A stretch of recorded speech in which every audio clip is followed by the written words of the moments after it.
இயேசு கிறிஸ்துவின் இணையற்ற நாமத்தினாலே என் உள்ளங்கைகளில் உன்னை வரைந்திருக்கிறேன் என்கிற ஆண்டவர் கொடுத்த வாக்கு தத்தத்தோடு கூட சேர்ந்து கிறிஸ்துவில் விசுவாச ஊழியங்களின் சார்பில் உங்கள் அனைவருக்கும் என்னுடைய அன்பான வாழ்த்துதல்களை தெரிவித்துக் கொள்கிறேன்.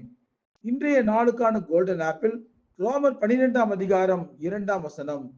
தேவனுடைய நன்மையும் பிரியமும் பரிபூர்ணமான சித்தம் இன்னதென்று பகுத்தறியத்தக்கதாக உங்கள் மனம் புதிதாகிறதுனாலே மறுரூபம் ஆகுங்கள். இந்த செய்தியின் தலைப்பு, தேவனுடைய சித்தத்துக்கு மட்டுமே நாம் கீழ்ப்படிய வேண்டும்.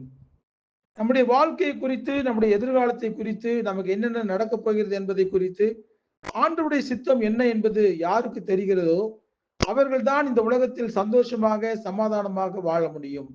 ஏனென்றால் நாம் வாழ்கின்ற இந்த உலகத்தில் 3 விதமான சித்தங்கள் உள்ளன. ஒன்று மனுஷ சித்தம், மேன்ஸ் வில். சாத்தானின் சித்தம், சாட்டன்ஸ் வில். மூன்றாவது கடவுளுடைய சித்தம், காட்ஸ் வில். மனுஷனுடைய சித்தம் என்பது முழுக்க முழுக்க சுயநலத்தின் அடிப்படையிலே சுய இஷ்டத்தின்படி நடக்கக்கூடியது. அது மனுஷனுடைய பார்வையிலே செம்மையாக தான் தோன்றும்.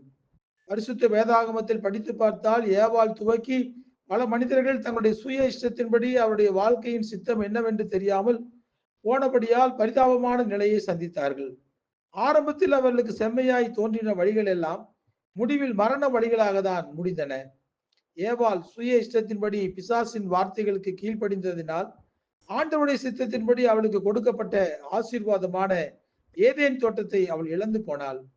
தாயின் வயிற்றில் இருக்கும்போதே முன்குறிக்கப்பட்ட சிம்சோன் பெற்றோர் பேச்சை கேட்காமல் தன் சுய இஷ்டத்தின்படி வேறு பெண்களை தேடி போனதினால் சிம்சோனை குறித்த தேவனுடைய சித்தத்தை இழந்து மரணத்தை தழுவினான். ஆண்டவருடைய சீஷன் யூதாஸ் பண ஆசையினால் தன் சுய இஷ்டத்தின்படி போய் ஆண்டவரை காட்டி கொடுத்ததினால் அவனை குறித்து ஆண்டவர் வைத்திருந்த சித்தம் நிறைவேறாமல் போனது. மனுஷ சித்தம் எல்லாம் இப்படித்தான் வீணாக போகும். சாத்தானின் சித்தம் என்பது மனுஷனுடைய சித்தத்தை விட கொடுமையானது. அவன் ஆண்டவரிடம் அனுமதி வாங்கி கொண்டே தன்னுடைய சித்தத்தை யோபுவின் வாழ்க்கையில் நிறைவேற்றி காட்டினான். ஆனால் யோபுவை குறித்து ஆண்டவருடைய சித்தம் வேறு. அதனால் பிசாசினால் யோபுவை குறித்து ஆண்டவர் வைத்திருந்த சித்தத்தை முறியடிக்க முடியவில்லை. யோபுவை பாடாக படுத்தி அவன் வாழ்க்கையை சின்னாபின்னமாக்கி நாசமாக்குவது பிசாசின் சித்தமாக இருந்தது.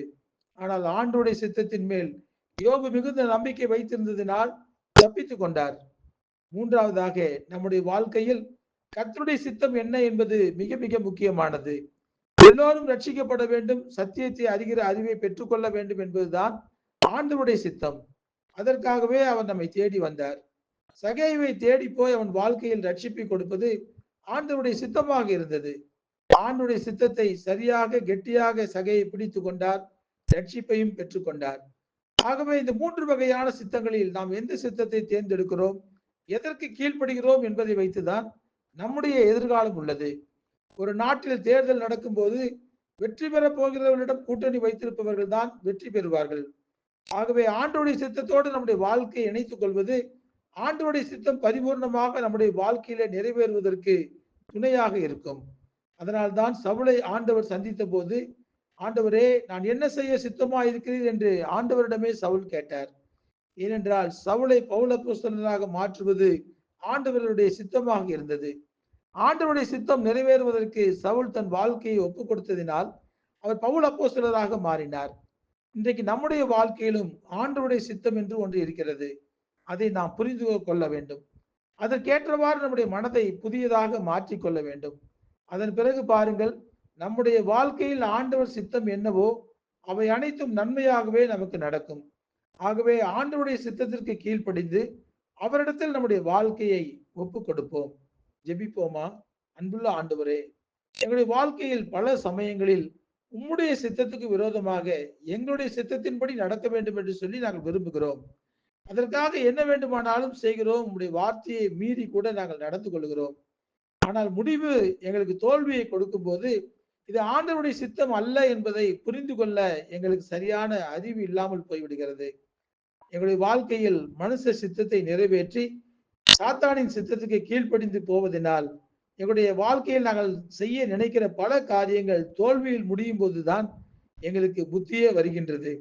கடைசியாக, ஆண்டவரே, எங்கள் வாழ்க்கையில என்ன செய்ய சித்தமா இருக்கிறீர் என்று சொல்லி எங்கள் வாழ்க்கையை உம்முடைய சித்தத்துக்கு நாங்கள் ஒப்புக் கொடுக்கும் போதுதான் எங்கள் வாழ்க்கையிலே முழு நம்பிக்கை பிறக்கிறது. எங்கள் வாழ்க்கையில் செய்ய வேண்டிய காரியங்களை எல்லாம் நீர் செய்கிறீர். ஆகவே எப்பொழுதுமே நாங்கள் உம்முடைய சித்தத்துக்கு கீழ்ப்படிந்து நடக்க, நீர் எங்களை எப்படி வழி நடத்துகிறீரோ அதன்படி நாங்கள் நடக்க, நீர் காட்டுகிற வழியிலே செல்ல எங்களுக்கு நல்ல ஞானத்தை கொடுங்கப்பா. உம்முடைய சித்தம் மாத்திரம் எங்கள் வாழ்க்கையில நிறைவேற வேண்டும் என்று சொல்லி நாங்கள் ஜெபிக்கிறோம். எங்களை முழுமையாய் தாழ்த்தி உம்முடைய கரங்களில் ஒப்புவிக்கிறோம். இயேசு கிறிஸ்து என்கிற வல்லமையுள்ள நாமத்திலே ஜெபிக்கிறோம். நல்ல பிதாவே. ஆமென். ஆமென்.